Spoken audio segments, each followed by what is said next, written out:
I'm Ashton Addison from EventChain for InvestmentPitch Media and the Crypto Coin Show. And today on Blockchain Interviews, we have Bryan Gross, the Network Steward of ICHI. Bryan, welcome to the show, and thank you so much for taking the time to be here today. Hey, thank you, Ashton. It's really nice to be here and talk to you about ICHI and the future of money. Yeah, I'm really excited to dive into ICHI, the stablecoins, Decentralized Monetary Authority, and you really have some interesting initiatives on this community project right now. I would love for you to start us off with just a high-level overview of ICHI and the platform, and then we can dive into the details. Yes, so ICHI is decentralized financial infrastructure. It says I'm a network steward. I'm not the CEO or founder. I was an early member of the community.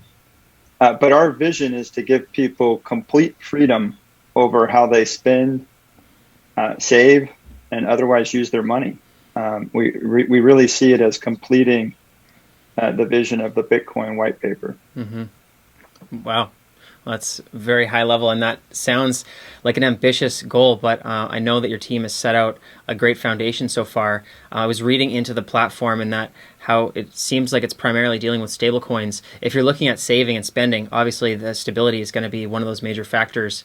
Maybe you can dive into some of the details surrounding, into stablecoins and how exactly the platform is going to solve those problems. Yeah, we actually saw three major blockers. One was price stability. I mean, when you look at the cost to really doing real business with money, you have to have stability against expenses, especially the price of labor or goods. You have to be able to run a P&L. You run a business, you understand that.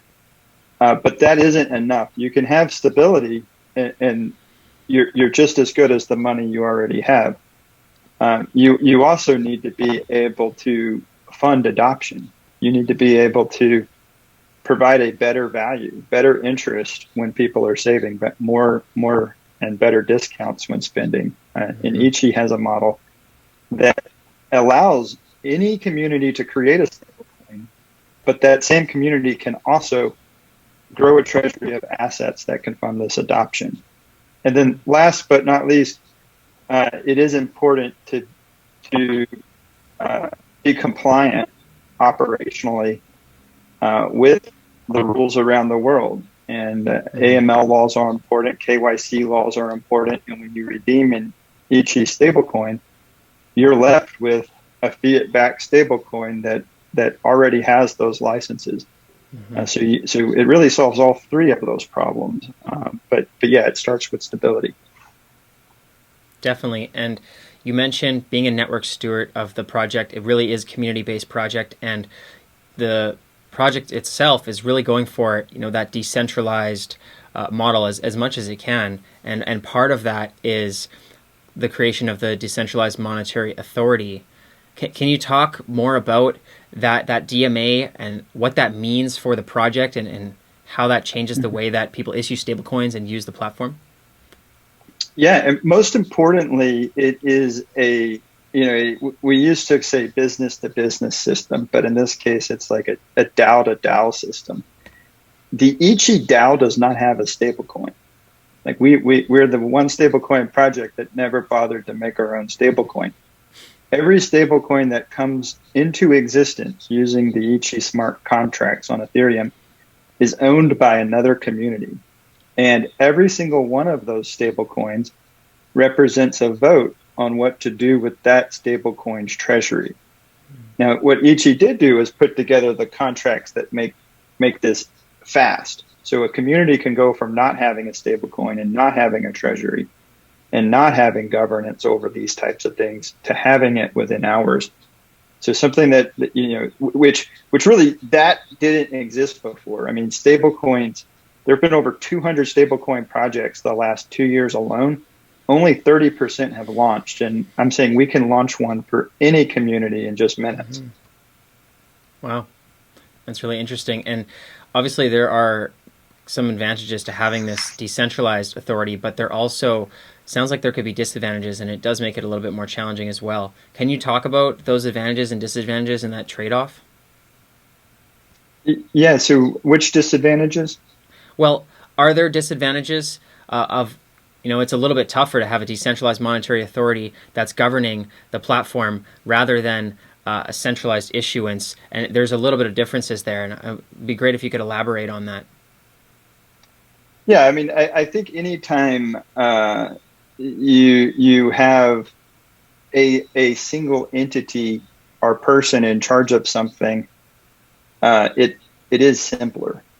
So it would be simplest to create a company and to accept your money as a deposit and to issue you an IOU on a blockchain, the stablecoin IOU, so that if you ever wanted $1 back, you'd come in and ask me for it, and my system could give it back to you.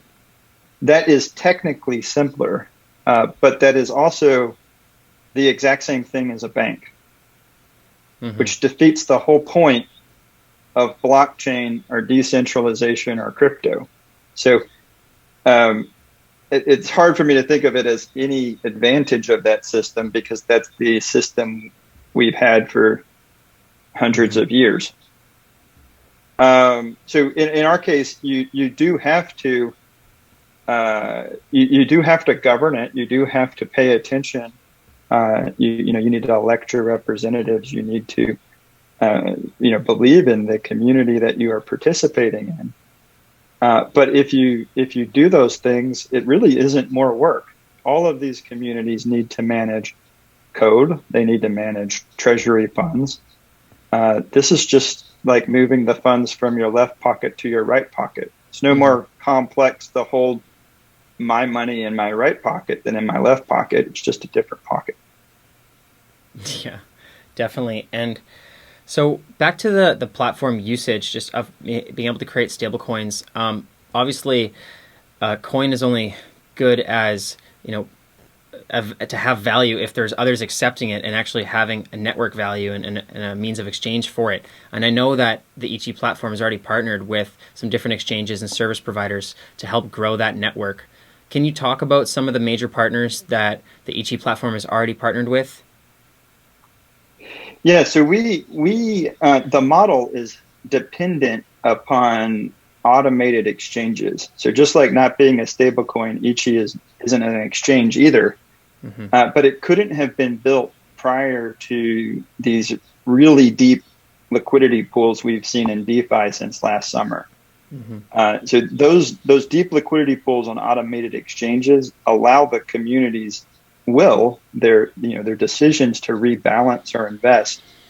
They really enable the community to execute those votes without having to create an account at Binance or something. So we have reached out to all of the top decentralized exchanges, and we have some level of relationship. Again, it varies by exchange, where that exchange is directly supporting our project with 5 out of 6. And by the way, the 6th one we're working on, we're going to get all of them. Beyond that, we have a few projects that launched with ICHI, their own stablecoin during our, proof of concept period. And we have more projects that are scheduled to launch as ICHI version 2 comes out in just a couple of weeks. Definitely. And I was just going to ask you about ICHI version 2. Can you give a little synopsis for the viewers of, ICHI version 1 is live, you have a few partners, you're working on ICHI version 2. What does that upgrade look like, and what's going to change and evolve throughout the platform as V2 is released? Yeah, so with version 1, given that there was no team cut, no investor sale, no pre-sale or anything like that, it had to launch with a very limited budget. And honestly, less money than you really need to do these things. So a lot of people volunteered their time and energy and resources to get it done. But if you're not embarrassed by your version 1 when you're launching version 2, you're probably not doing version 2 right. So what we've been able to do since proving the model in November is we went back and we hired some of the top coders in the industry to rewrite the contracts. That took several months. We got those contracts audited by QuantStamp and solidified. we really re-architected it for the two-tier of governance, where ICHI's controlling the oracles, the investment strategies, basically the whitelisted contracts, but the communities are in complete control of their money. And so that the ability to do all that on chain it really comes as part of version 2. And then the last part, and this is the most exciting part, is when we were in version 1, you had to create a new custom contract for each project that wanted a stablecoin. Now, it really, the changes weren't that extensive. You had to plug in a different contract address, adjust a few parameters. But even if you change just a code comment, your audit doesn't apply any longer. And so you would have had to go and get new audits done. It adds weeks of time if you really wanted to do things right. But with ICHI version 2, there's a factory contract. So you put in your scarce crypto, you select from the whitelisted oracles and collateral options, and you will have a quant stamped audited stablecoin in minutes. Wow. So that's really the big difference. It takes a little while to explain because the model isn't changed. How the stablecoin maintains its peg was proved with version 1, and that will continue. But the difference is like going from really just a proof of concept to a production device or system. This thing can scale to meet the needs of everyone with version 2. Definitely, and that sounds like a significant upgrade. So I'm looking forward to seeing V2 launch there and more stablecoins being produced under the platform. Now, you mentioned that about the ICHI platform that there wasn't a stablecoin, but there is an ICHI token, if I'm not wrong. Can you talk about the ICHI token in the platform and how does that work throughout the ecosystem, and does it create a sustainable ecosystem for all the participants?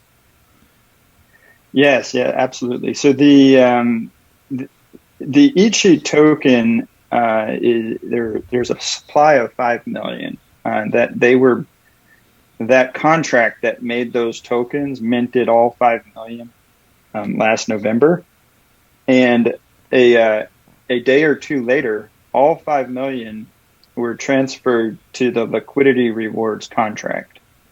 And when the time arrived to start providing those rewards, ICHI started coming out of the contract to whoever had minted stablecoins and deposited their assets to a decentralized exchange. So that means that all the people who got ICHI from that very first day till now understood the system, participated in it, and provided liquidity to it at a minimum. And we felt that was important because we really wanted people who understood the system to govern it. And ICHI is a governance token. When you provide liquidity to those pools, the ICHI in those pools can be used to vote on all matters of governance, right? And so ICHI that's just sitting on a centralized exchange or sitting in a wallet not doing anything doesn't get a vote, doesn't get any governance rewards because it doesn't get a vote. But the ICHI that's put to use in the system, governing it, making decisions, otherwise supporting the system, gets a vote and gets rewards. That's really interesting. Similarly, just so that it is emission based, so just so it doesn't run out of ICHI,